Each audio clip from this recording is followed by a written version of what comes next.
ഇന്ന് തന്നെ ഡൗൺലോഡ് ചെയ്യൂ. കാണൂ നിങ്ങളുടെ ഫേവറേറ്റ് ഷോസ്. അവളുടെ അസുഖത്തിന്റെ കാര്യം പറഞ്ഞുകൊണ്ട് രാധികയുടെയും എന്റെയും ജീവിതം തകർത്ത് കളയെന്ന് സുകുമാരി മുത്തശ്ശിക്ക് ഒരു മോഹം ഉണ്ടെങ്കിലേ അതങ്ങ് മനസ്സിൽ തന്നെ വെച്ചാൽ മതി.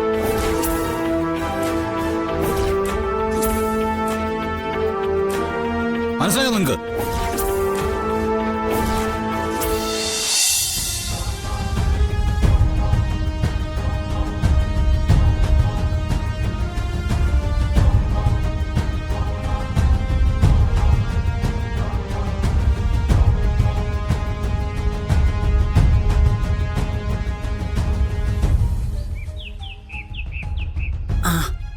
എടി, ഞാനിപ്പോ കണിമംഗലത്ത് വിളിച്ചിരുന്നു. വരുണും രാധികയും കൂടി ഏതോ ഒരു പാർട്ടിക്ക് പോയിരിക്ക. എവിടെ? അവന്റെ ഒരു കൂട്ടുകാരന്റെ പാർട്ടി എന്നാ പറഞ്ഞത്. ആഘോഷിച്ച് നടക്കുകയാണല്ലോടി രണ്ടുപേരും കൂടി. മുത്തശ്ശി ഇപ്പൊ എന്തിനാ എന്നോട് വന്ന് പറഞ്ഞേ? കേട്ടിട്ട് എനിക്ക് എന്തോ പോലെ തോന്നുക. എടി, അവളുടെ കാര്യങ്ങൾ ഇടയ്ക്കിടയ്ക്ക് അറിയണമല്ലോ നമ്മള്. അതിനു വേണ്ടി വിളിച്ചതാ. കെട്ടി എഴുന്നള്ളിച്ചു കൊണ്ട് നടക്കുക അവൻ. മുത്തശ്ശി, അവനും അവളും കൂടി ഒരു സ്ഥലത്തും സ്വസ്ഥമായിട്ട് പോവരുത്. അതിനിപ്പോ എന്താ ഒരു വഴി? അവരുടെ യാത്രയുടെ സന്തോഷം ഇല്ലാതാക്കണമെങ്കിൽ ഒരൊറ്റ വഴിയേ ഉള്ളൂ.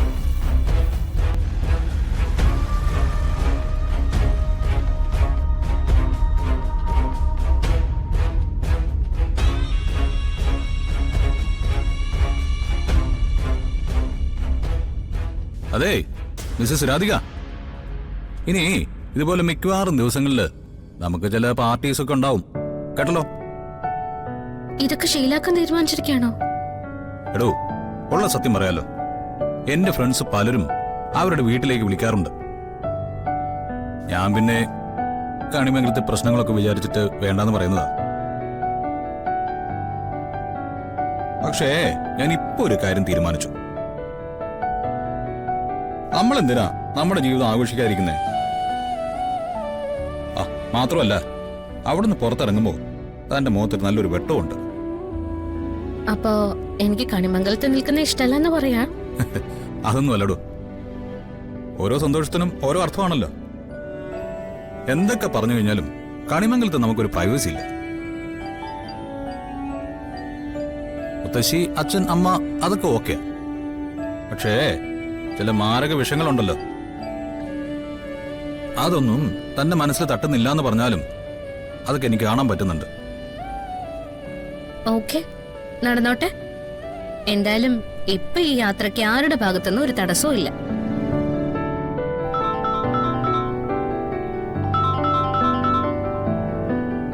ശരിയെന്ന് മുത്തശ്ശിയാ? തടസ്സങ്ങളൊന്നുമില്ലെന്ന് പറഞ്ഞു തീർത്തതേ ഉള്ളൂ. വിളിക്കുന്നു ആ കുശുമ്പി തള്ള.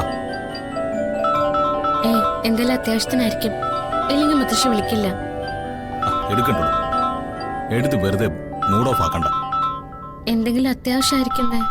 എന്നാലേ ഞാൻ ആ ഫോൺ സ്പീക്കറിൽ എടുക്കും. അവരെന്താ പറയുന്നെന്ന് എനിക്കൂടെ ഒന്ന് അറിയണല്ലോ.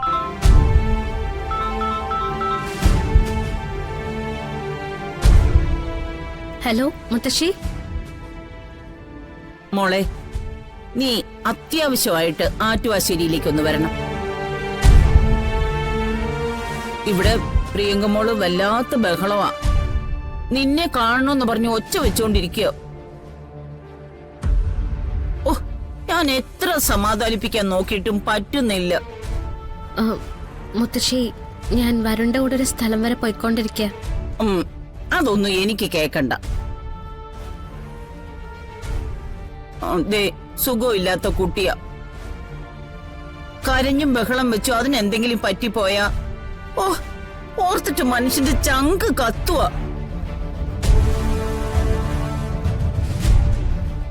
പിന്നെ നീ എത്രയും പെട്ടെന്ന് ഇങ്ങോട്ടൊന്ന് വരാൻ നോക്ക്. അയ്യോ മുത്തശ്ശി, അതെ, നിന്നെ കൊണ്ടാ ഇതൊക്കെ പറ്റിയതെന്ന് നീ ഒന്ന് ആലോചിച്ച് നോക്കിയാ മതി. അവൾ അനുഭവിക്കേണ്ടതാ നീ അനുഭവിക്കുന്നതെന്നേ ഒന്ന് ചിന്തിച്ചു നോക്കിയാ മതി. ഞാൻ പറഞ്ഞില്ല എന്ന് വേണ്ട. നിങ്ങൾ ആരെയും ഭീഷണിപ്പെടുത്തുന്നേ? എന്താ നിങ്ങൾ പറഞ്ഞേ? പ്രിയങ്കയുടെ നാശത്തിന് കാരണം രാധികയാണെന്നോ? അതെങ്ങനെ? അതെ, പ്രിയങ്ക വീട് വിട്ടിറങ്ങിയത് രാധിക കാരണമൊന്നും അല്ലല്ലോ. കൊച്ചുമോള് മുത്തശ്ശൻ കൂടെ പ്ലാൻ ചെയ്ത് തട്ടിക്കൊണ്ടുപോകുന്ന നാടകം നടത്തിയതല്ലേ? പിന്നെ പ്രിയങ്ക അനുഭവിക്കേണ്ടതാണ് രാധിക അനുഭവിക്കുന്നെന്നുള്ളൊരു പറച്ചിലുണ്ടല്ലോ, അത് ഇവിടെ വെച്ചങ്ങ് നിർത്തിക്കോണം. ഞങ്ങൾ പരസ്പരം സ്നേഹിച്ചതിന്റെ ഇടയിൽ നിങ്ങൾ തിരികെ കയറ്റിയതാ പ്രിയങ്കനെ. അത് വെച്ച് രാധികയുടെ ജീവിതം വേട്ടയാടാൻ പറ്റുന്നതിന്റെ അത്രയും നിങ്ങൾ ചെയ്തിട്ടുണ്ട്. ഇപ്പൊ രാധിക എന്റെ ഭാര്യ, അവളെ ദ്രോഹിക്കാൻ വേണ്ടി ഞാൻ സമ്മതിക്കില്ല. അതിന് ശ്രമിച്ചോണ്ടല്ലോ നിങ്ങൾ വിവരം അറിയും. അത് ശരി. അപ്പൊ നീ ഫോൺ അവന്റെ കയ്യിൽ കൊടുത്ത് എന്നെ ഭീഷണിപ്പെടുത്തുക അല്ലേ? ഇതേ ഭീഷണിയൊന്നുമല്ല. ഉള്ള കാര്യങ്ങൾ പറയാലോ. നിങ്ങളുടെ മോള് കൊച്ചുമോള് പ്രിയങ്കയില്ലേ, അവക്ക് മാനസികമായിട്ട് അസുഖമുണ്ടെന്ന് നിങ്ങൾ പറയുന്നത് മറ്റാര് വിശ്വസിച്ചാലും ഞാൻ എന്തായാലും വിശ്വസിച്ചിട്ടില്ല.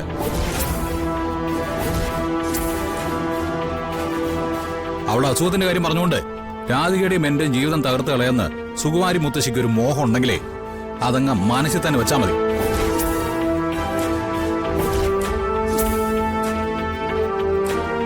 മനസ്സിലായോ നിങ്ങക്ക്? ഇനി മേലിൽ ആവശ്യമില്ലാത്ത രാധിക ഒരിക്കലും ബുദ്ധിമുട്ടിക്കാൻ നിൽക്കരുത്.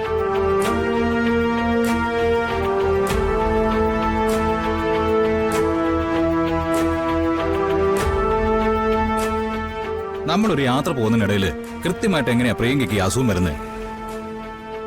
താൻ ചെല്ലുന്ന നിമിഷങ്ങൾ ഒഴിച്ചാൽ ബാക്കിയുള്ള മുഴുവൻ സമയവും ആ തള്ളയുടെ അടുത്തല്ലേ പ്രിയങ്ക ഉള്ളത്. ഇപ്പൊ എന്താ അവർക്ക് സമാധാനിപ്പിക്കാൻ പറ്റാത്തത്? എടോ, ഇത് അവരുടെ അടവാണെന്ന് മനസ്സിലാക്കി അതിനനുസരിച്ച് പ്രതികരിക്കാനും പഠിക്കണം. ഇനി അവര് വിളിച്ച് എന്തെങ്കിലും ബുദ്ധിമുട്ടുണ്ടാക്കിയ ഇങ്ങനെയാണ് പ്രതികരിക്കേണ്ടത്. എനിക്ക് മനസ്സിലായോ?